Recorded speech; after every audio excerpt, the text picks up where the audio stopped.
Hello again, welcome back. We're talking about women who put themselves on the front line to help others. In Thailand, most of the country's Muslim minority are concentrated in the south, where they say they're discriminated against and oppressed by the Buddhist majority. Well, despite a recent change in government, Southern Thailand has been the focus of escalating violence since a wave of insurgency erupted in 2004.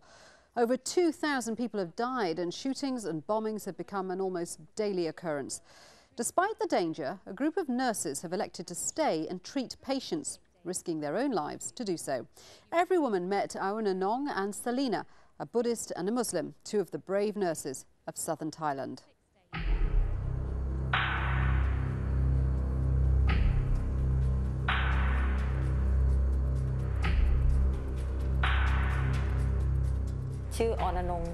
My name is Aunanong Wanasakon. I work in the emergency room in Narathiwat Hospital. In the emergency building, we receive patients from the conflict in the south, such as bomb blasts and a lot of shootings. When I face a situation like this, I feel bad for the victims. Some of the victims don't know anything. Maybe they were in the wrong place at the wrong time, and the bomb exploded and hurt them.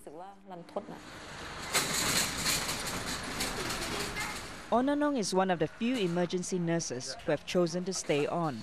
Many have transferred out since a separatist insurgency swept across the southernmost provinces of Thailand 4 years ago. When we wear the white uniforms, we have to perform our duties just like the other nurses. Whether they are insurgents or police or soldiers, we have to treat them the same and try to save their lives.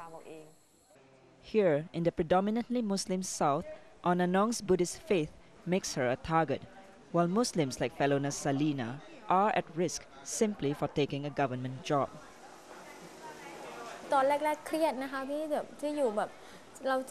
When the conflict started, I was stressed out. I asked myself, how can I live with this? But right now, I feel I can cope with this. I have gotten used to the situation. I can't get too upset or worried. I try to think that tomorrow will get better and not worse. Some of my colleagues have guns, but I don't. I just watch my left and my right side, front and back, and I try to avoid traveling in the night. Despite their dangerous work, their families support them. I think Selina's job is very important for the Muslim villagers and our community because she is Muslim and most of the people in the Narathiwat province are Muslim.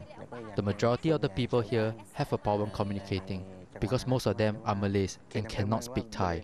She can help to communicate and advise people what to do because she speaks the local language. She can help a lot. Today, I helped a patient who had been shot. He was shot with an AK-47 machine gun. He had serious injuries in his face. They sent him here and we helped him. I feel sad because the victim may be the father of somebody or a son or a daughter of somebody. Both Aunanong and Salina have lost family members to the violence. Salina's cousin died in a bomb blast, and Aunanong's uncle, a school principal, was ambushed and killed. We are stressed out, all of us. But if we move out of here, what would happen to these people? So we stay so we can help a lot of people. And I am proud of that. If something happens to my family, I can help them. If you ask me, do I want to move out of here? No, because I was born here. Since my parents, my relatives were all born here, I want to stay here. I want the violence to stop and we can live here with more happiness. These tenacious women risk their lives serving others every day. But not content with staying in a hospital, Aunanong volunteers to go out to communities in high-risk areas. The hospital announced a project to work with soldiers in the red zone.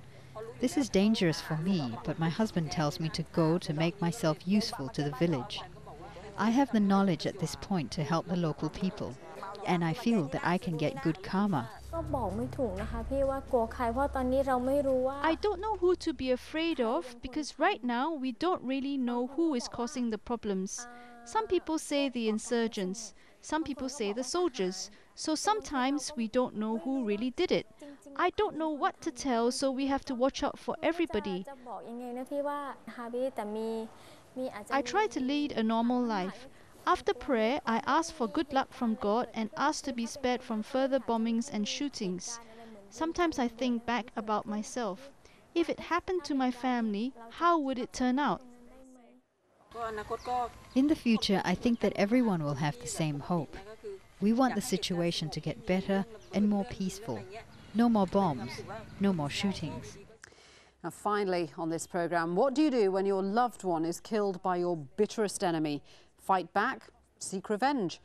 Well, that's what most people would want to do. But now a group of Israelis and Palestinians have taken a different path.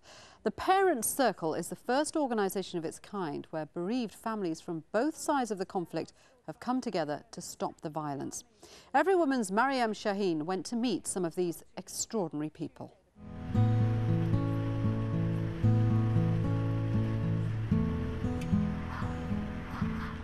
I'm just a mother, you know, who lost a child.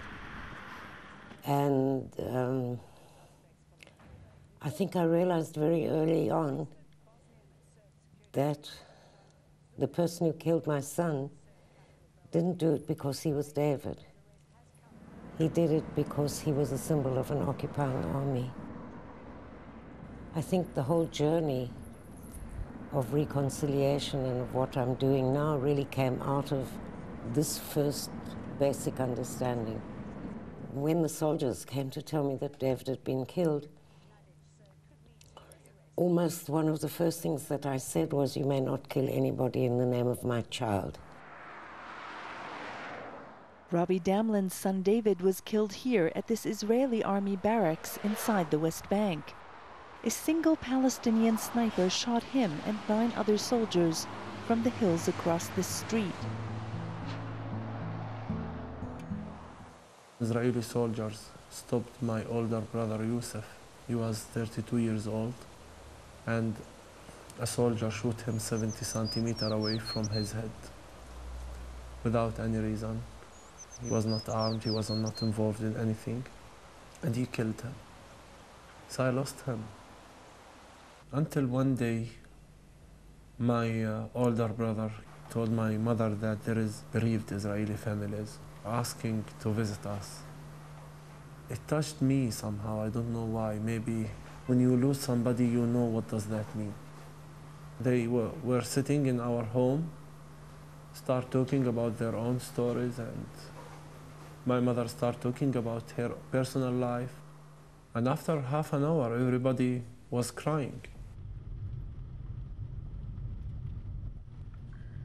Ali's mother was imprisoned for 5 years for her political allegiances when Ali was only 10.